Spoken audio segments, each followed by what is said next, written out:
pour votre présence. Chers amis, chères mesdames et messieurs, c'est avec un réel plaisir que nous sommes ensemble aujourd'hui, que vous êtes venus s'innover, répondre à cette invitation, une invitation spéciale. Pourquoi spéciale? Parce que ça parle de la constitution de notre pays. La constitution n'est pas seulement un texte juridique, mais qui est le socle même de notre âme. Ce qui fait vivre, ce qui nous unit, ce qui relie la communauté, les tribus, les provinces, ce qui fait de nous des Congolais.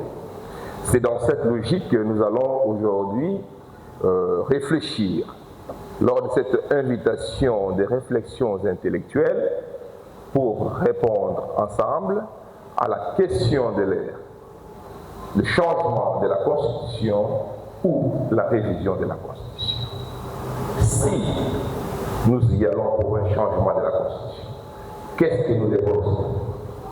Et si nous allons parler sur la révision de la Constitution, de quoi est-il question?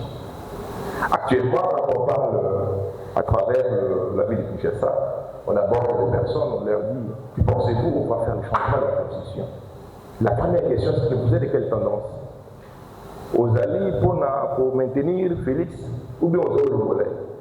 En fait, on oublie que la dimension de cette question dépasse les limites de l'individu, de la personnification de l'être qui est le chef de l'État. Parce que la Constitution est impersonnelle. La Constitution ne peut pas être taillée selon ma veste ou selon la veste du tiers. C'est limité. Nous allons méditer sur la révision. Quand on parle de la révision, on parle d'une modification substantielle. C'est-à-dire, on va réajuster quelques paragraphes, quelques articles, quelques définitions, quelques contextes. Ainsi, nous ajustons en fait. Mais quand on parle de changement de la Constitution, là, il faut que nous comprenions clairement que l'on adopte une nouvelle Constitution qui remplace totalement l'ancienne et redéfinit les cadres juridiques qui réunissent l'ensemble de la communauté.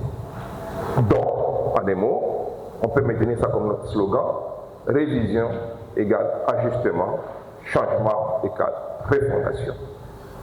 Maintenant que nous avons essayé de mettre ces slogans en place, la question qui m'a été posée pendant qu'on réfléchissait ensemble sur doit-on modifier ou pas modifier la Constitution était la sorte de savoir si nous proposons, nous projetons sur la révision. Y a-t-il des impacts favorables? Y a-t-il des atouts favorables? Y a-t-il du bien dans la révision? Ou faudrait-il carrément aller pour redéfinir tout, faire les compter à zéro? Je suis partisan de la révision.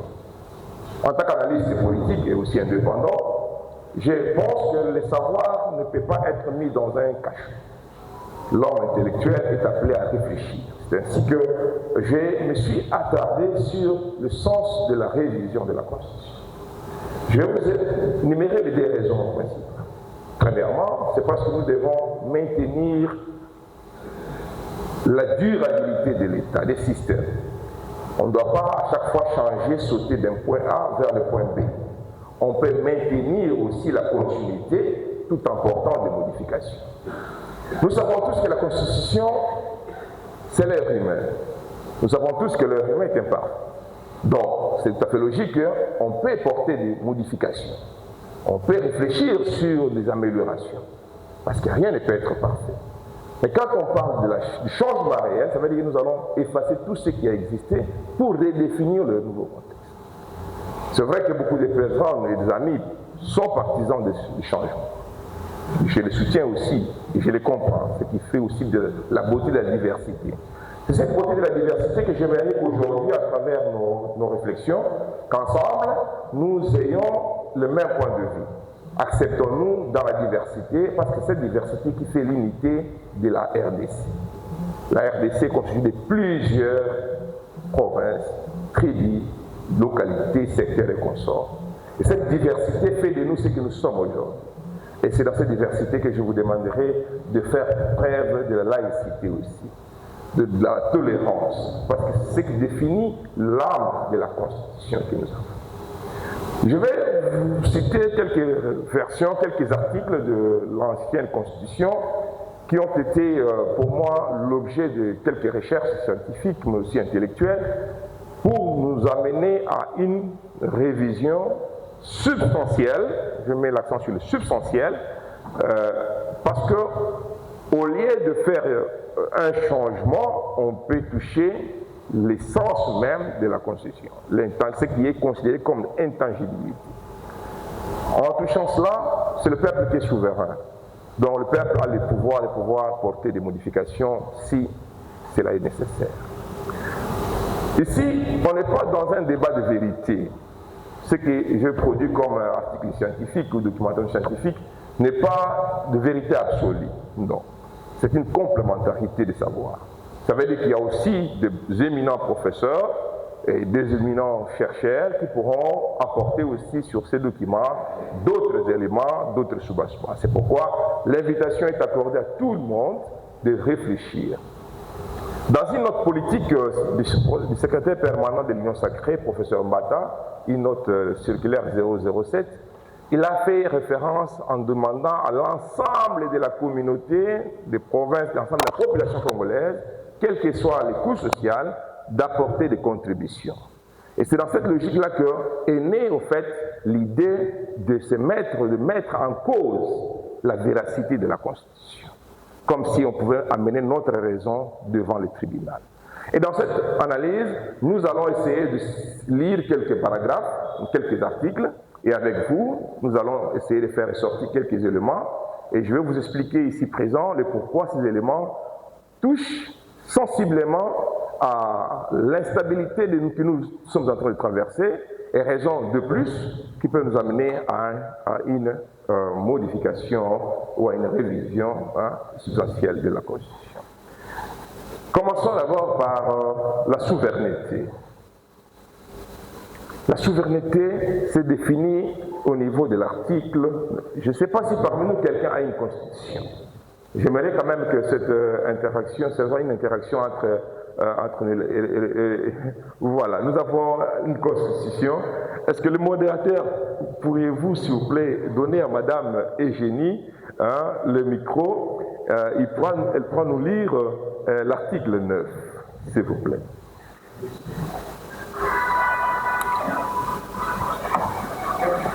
Je dis l'article 9. L'État exerce une souveraineté permanente, notamment sur le sol, le sous-sol, les eaux et les forêts, et sur les espaces aériens, fluviales, lacustres et maritimes congolais, ainsi que sur la mer territoriale congolaise et sur le plateau continental. Les modalités de gestion et de promotion du domaine de l'État situé à l'alinéa précédent sont déterminés par la. Merci beaucoup, madame. Une belle lecture. L'État exerce une souveraineté permanente sur les sols, les sous-sols, ainsi de suite. La question qu'on doit se poser, où se trouve la faute? Ça paraît être logique, mais c'est tout à fait normal que l'État exerce la souveraineté permanente. Mais là où la question scientifique va plus loin, c'est dans l'absence de l'État. Et si l'État n'est plus présent, qui va exercer l'autorité dans les coins ou dans les recoins? La situation que je viens de citer, c'est la situation que nous traversons à l'heure actuelle à l'est du Congo. Donc je solliciterai que parmi nous ici, avant de clôturer, avant que le modérateur puisse faire appel à l'hymne national de la fin, qu'on observe une minute en faveur de tous ceux qui souffrent actuellement à l'est du Congo. Merci. On parle de la souveraineté de l'État. La souveraineté de l'État, ce n'est pas quelque chose qu'on peut hypothéquer. Ce n'est pas une notion que nous pouvons avoir des ambiguïtés. Il n'y a pas de à peu près. L'État existe ou il n'existe pas. Parce qu'en l'absence de l'État, qu'est-ce qui va se passer? C'est l'anarchie. Eh bien, la révision que j'ai portée à l'article 9, je vais lire pour vous. Donc les sols et les sous-sols de la démocratie du Congo appartiennent exclusivement à l'État. Cela remplace le mot permanent. Parce que l'exclusivité, il n'y a pas d'interruption. Et c'est là où je note l'importance des mots que nous utilisons. Et sans interruption. L'absence de l'État, l'absence de l'officier, d'un policier dans un coin ne veut pas dire que l'État n'existe pas. Mais à partir du moment où l'État n'est plus dans ce secteur, les forces qui incarnent l'État déplacent leur point, à ce moment-là, il y a l'absence de l'État. Il n'y a plus l'exercice de l'autorité permanente de l'État, mais il y a une autorité qui devient sporadique. On doit récupérer les terres, on doit conquérir nos terrains. Ça veut dire que nous avons perdu quelque chose. Même dans ces cas, l'État ne peut pas perdre sa place. C'est ainsi que cette révision, pour moi, a des fondements. Estimant que l'État, les sols et les sous-sols de l'État est une exclusivité de l'État congolais, de la RDC. Aucune personne, physique ou morale, nationale ou étrangère, ne peut en revendiquer la propriété. Les concessions, permis et droits d'exploitation sont accordés par l'État conformément à la loi, dans le respect des intérêts nationaux, de la sécurité stratégique et de la préservation des générations futures. Nous avons chanté ça dans notre hymne national. Donc ça, ce sont des mots-clés que j'estime que nous pouvons intégrer dans cette version de la Constitution. Une révision substantielle auquel nous touchons sur l'exclusivité de l'État sans interruption, même dans des zones où il y a des troubles. Cette question va ramener encore une autre question, à savoir, et si aujourd'hui nous parlons de la révision, et si aujourd'hui on arrive à faire des référendums, et si aujourd'hui le référendum est réalisé à l'est du Congo, il n'y a pas encore la présence de l'État permanent, parce que jusqu'aujourd'hui, c'est la Constitution de 2006, dont on a réactualisé en 2011, qui est encore en exercice. Et si aujourd'hui à Goma, ou dans des coins où il y a les forces négatives, là, il y a des référendums aussi. On aura des États, on aura 3 États, on aura la soudanisation, comme on a entendu dire.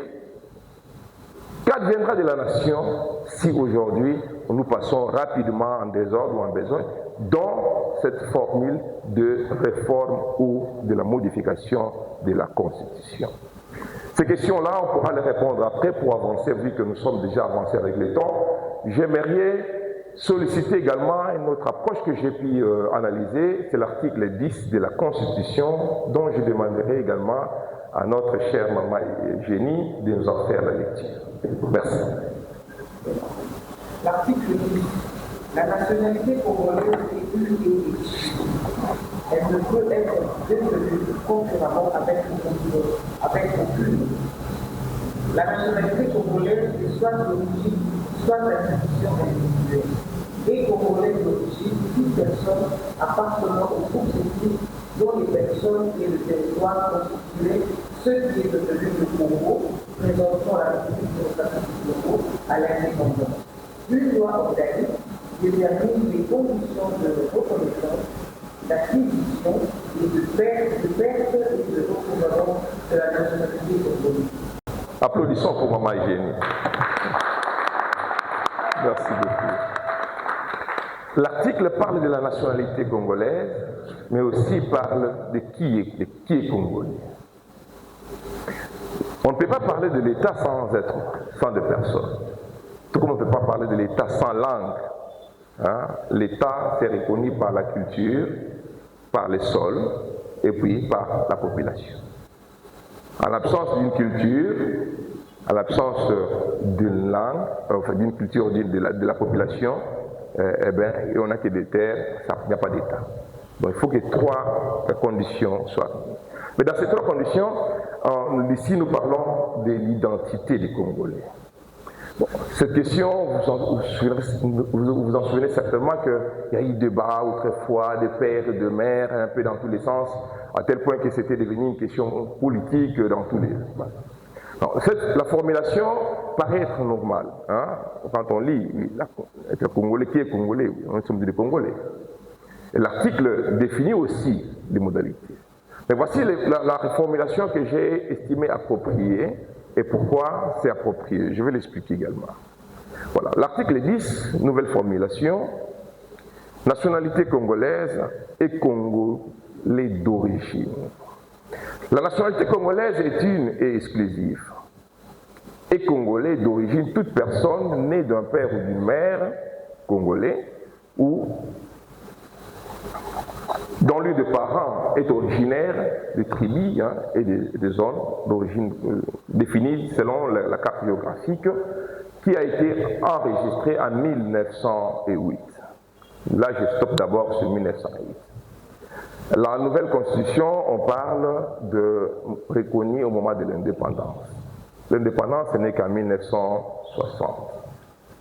Or, les Congolais, nous le savons très bien, c'est un regroupement des tribus. Les Congos, c'est un regroupement de plusieurs tribus.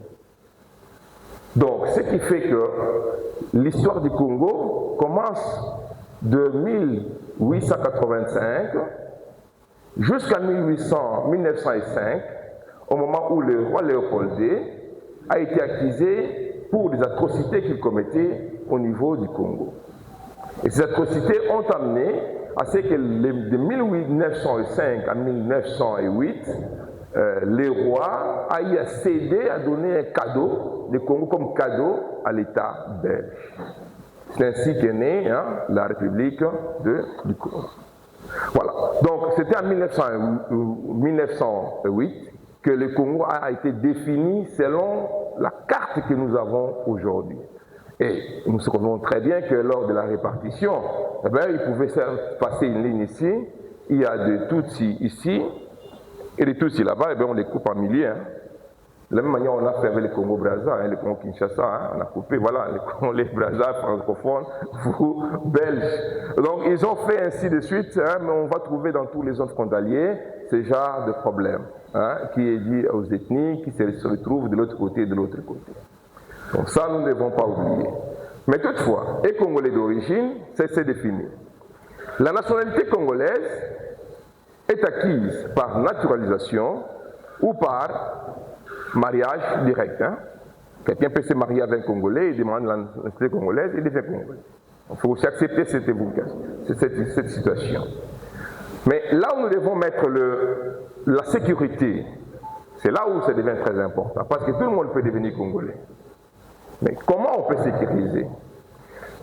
Seuls les Congolais d'origine, j'ai mis l'accent sur les Congolais d'origine, tout en remontant l'histoire jusqu'en 1908, pour montrer l'importance d'appartenir dans l'ethnie qui a été définie en 1908 comme étant territoire du Congo.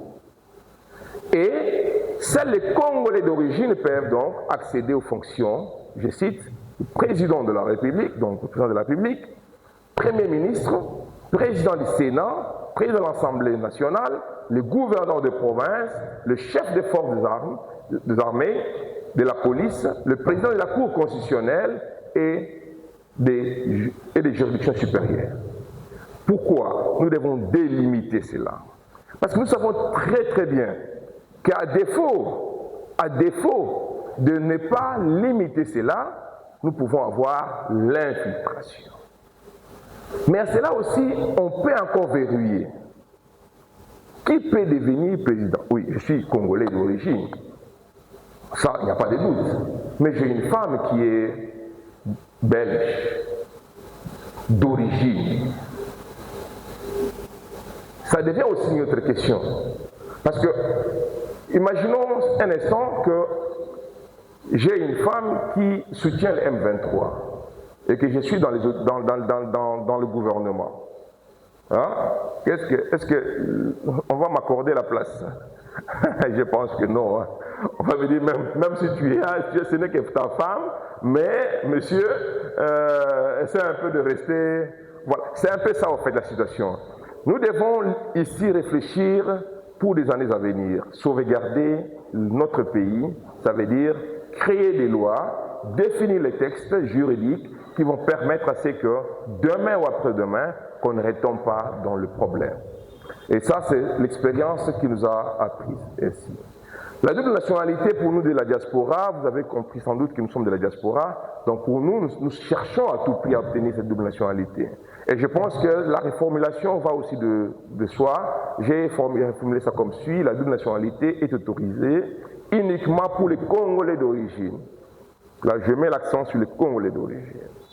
Mais elle est subordonnée à une déclaration préalable auprès des autorités compétentes, un contrôle de sécurité nationale, au niveau de sécurité nationale, à l'absence d'une condamnation pour crime grave. Et ce sont là les conditions préalables pour pouvoir, qu'on peut ajouter dans une loi organique, comment ça peut se faire, mais néanmoins, ce sont les textes clés qui peuvent nous redéfinir en tant que Congolais de la diaspora qui sollicitent obtenir une nationalité d'origine.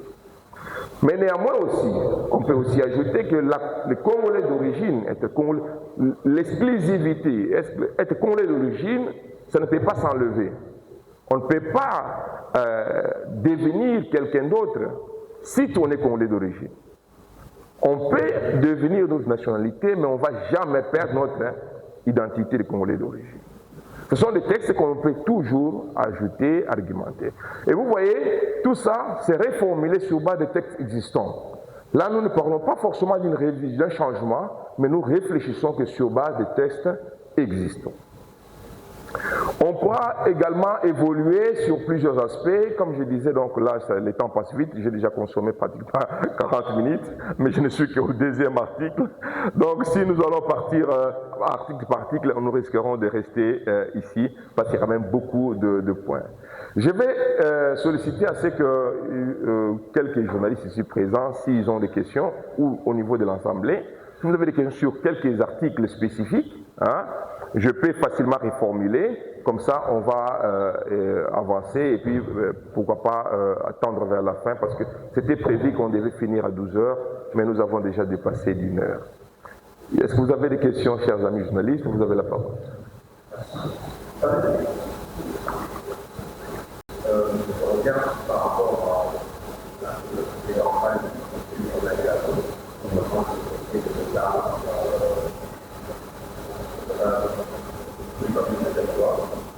et avec ce que vous avez dit, cela fait comprendre que en fait, certains articles de la Constitution ont indiqué à des fins de certains scénarios qui justifieraient l'action de certains mouvements sur le territoire congolais. Je pense vous dire que si l'État est arrivé, si l'État est l'État, il y a la guerre, les forces émergentes peuvent venir nous pour le candidat.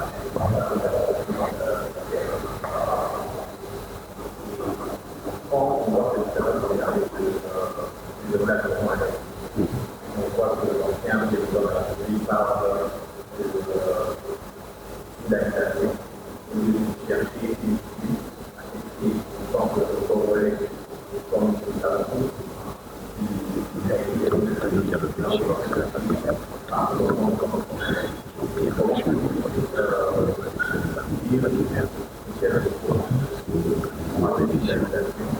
Alors que il y a conscience du danger de la tentation de la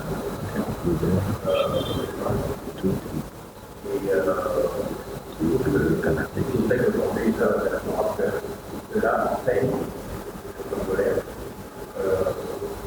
le pouvoir des démarches de la République de l'Europe. Parce que nous sommes assez émotionnels par rapport à ce demande de la République et la nuance de la République.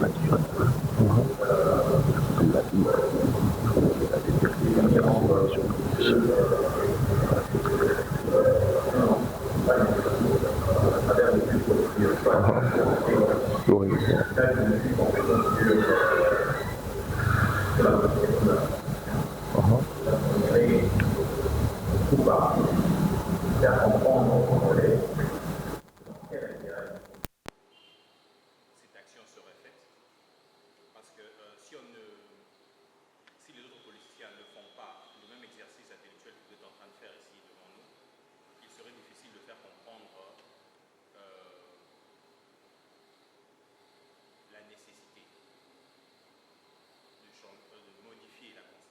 l'organisation, c'est quelque chose que les responsables doivent faire.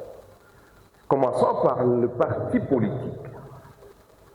Et là, nous reconnaissons aussi que dans notre Constitution, le paragraphe qui parle du pluralisme politique. Hein, si je ne me trompe pas, ça doit être l'alinéa, je pense, bon, je n'ai pas ça en tête directement, ça doit être 9 ou 10, quelque chose comme ça.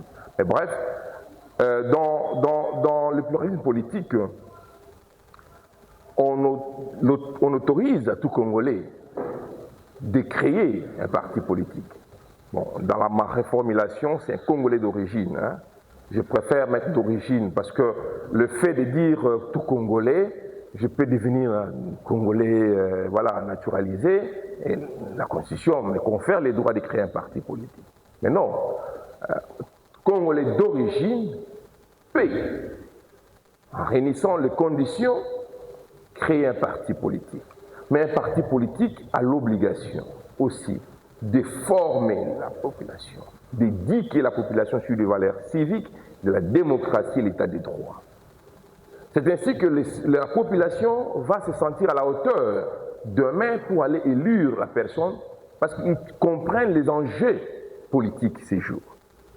Moi, je suis analyste politique, je fais beaucoup des interventions sur ces questions. Les thématiques de l'éducation de la masse est très très importante. La révision, si nous prenons la Constitution comme telle, il y a des choses qui sont très correctes. Hein. Je me souviens encore, il y avait un professeur, un éminent professeur qui disait que cette Constitution de 2006, c'est la meilleure Constitution que le Congo n'a jamais eue. On se souvient de ces citations. Ça veut dire qu'il y a des choses qui sont aussi cool, positives à l'intérieur.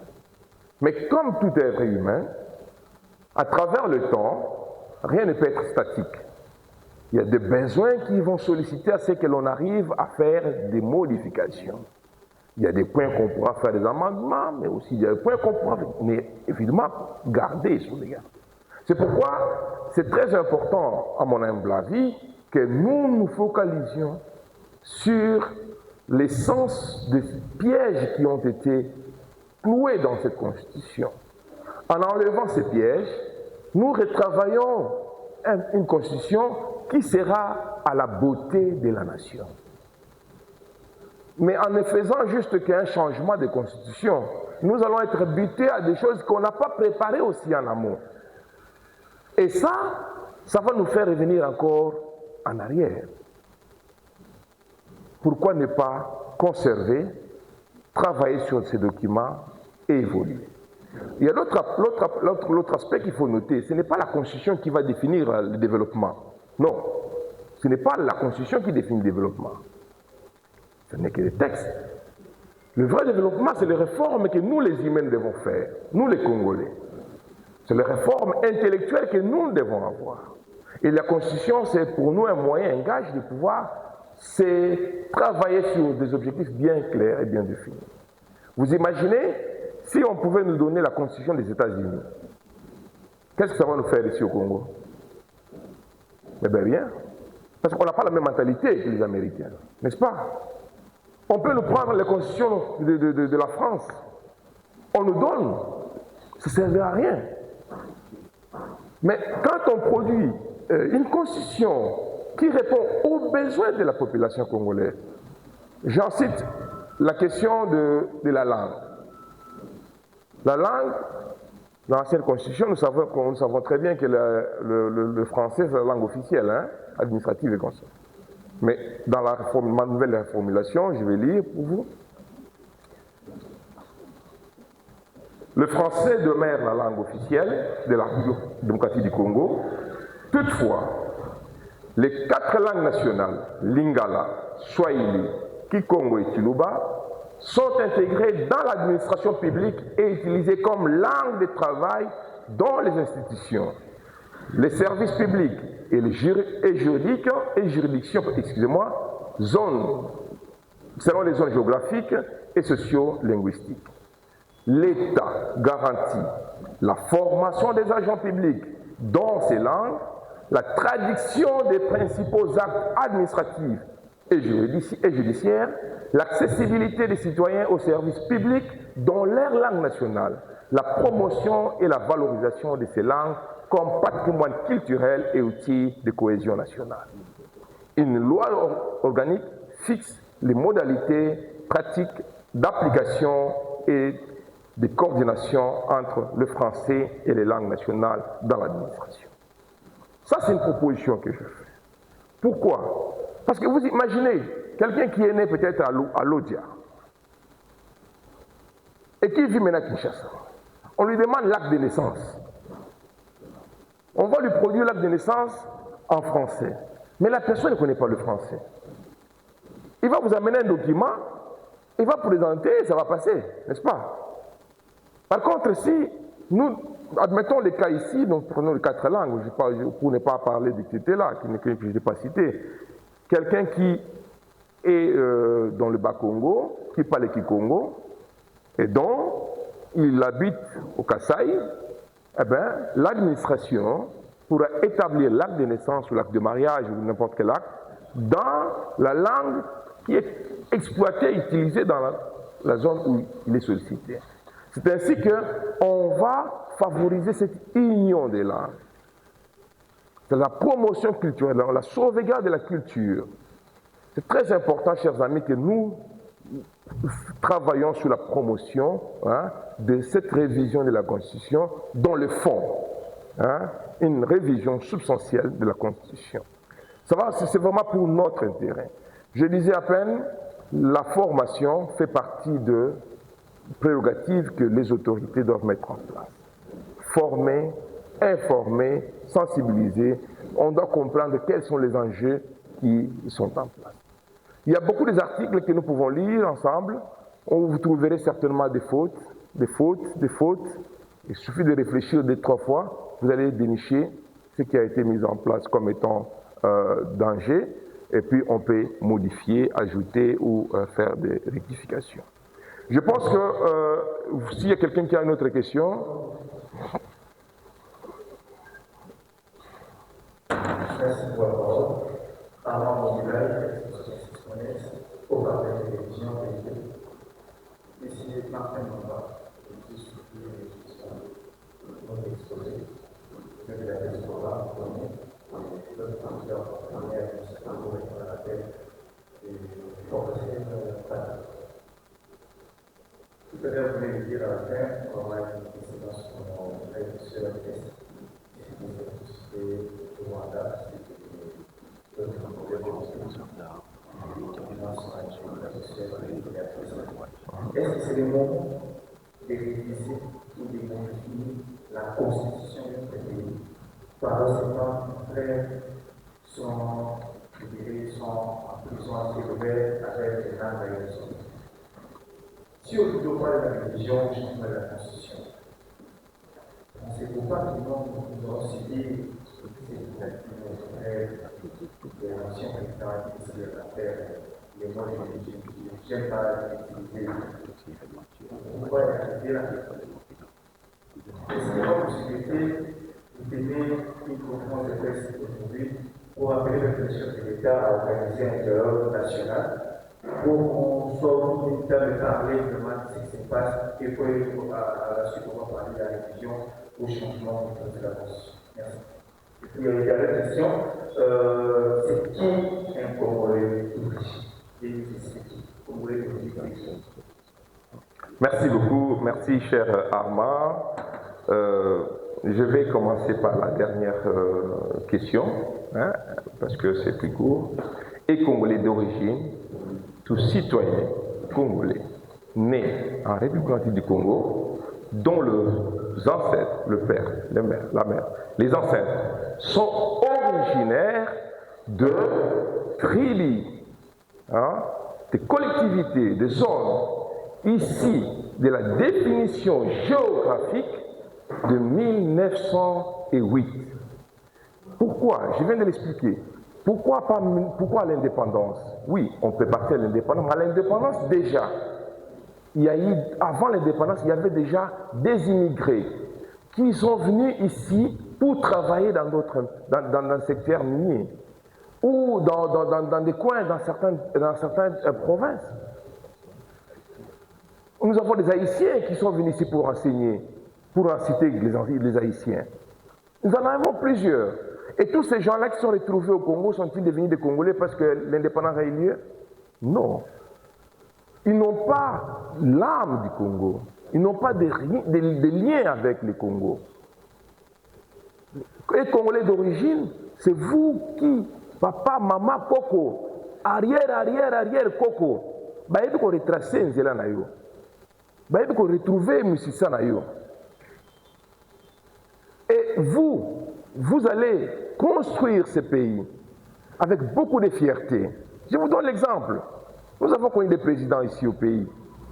Mais quand nous avons le président Félix, ça il disait, tu es pas Vandak. Tu es père de mère, tu es funda, tu es parce que là, c'est moi Namboka. On a la fierté d'être géré ou de diriger ou de vivre avec mon amour, qui est véhiculé par la langue, et puis les humains, des personnes qui se définissent. Et nous nous définissons par l'appartenance à quoi? À notre tribu, à notre secteur. Parce que le Congo a été choisi comme étant un regroupement de plusieurs tribus, 145 territoires.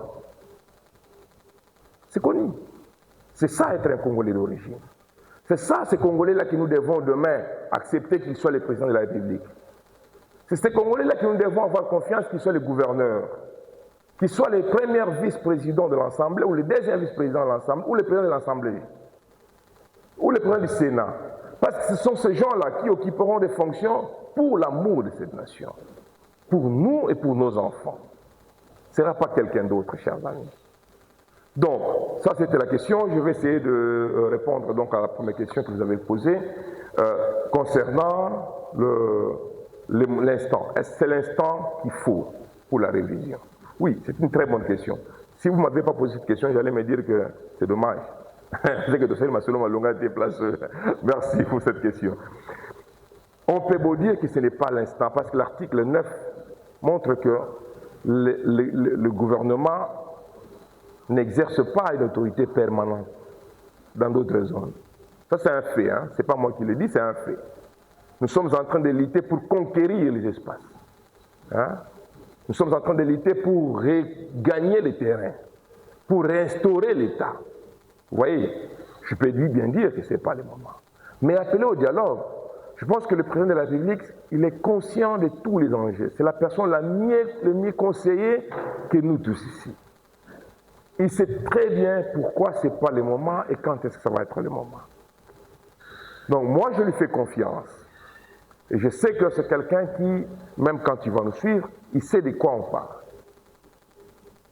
Je suis aussi convaincu qu'il a besoin des personnes ressources autour de lui. Des personnes capables d'amener une dynamique de changement réel dans des zones que nous sommes en train de déplorer aujourd'hui. Ce n'est pas pour rien, actuellement nous sommes en train d'organiser des conférences sur toutes ces atrocités occasionnées à l'Est, sur des problèmes que nos familles ont dû vivre là-bas. Nous nous battons corps et âme. Nous croyons également aussi que l'implication de la communauté internationale, par le truchement de la diplomatie agissante que nous sommes en train de mener, à la fois au niveau étatique ou non étatique, nous allons y arriver à conquérir et à gagner ces terrains. Mais une fois cela est mis en place, l'autorité de l'État ne peut être négociée. Il n'y a pas question de penser que ça va être permanent ou impermanent. Non, ça doit être exclusif et sans interruption.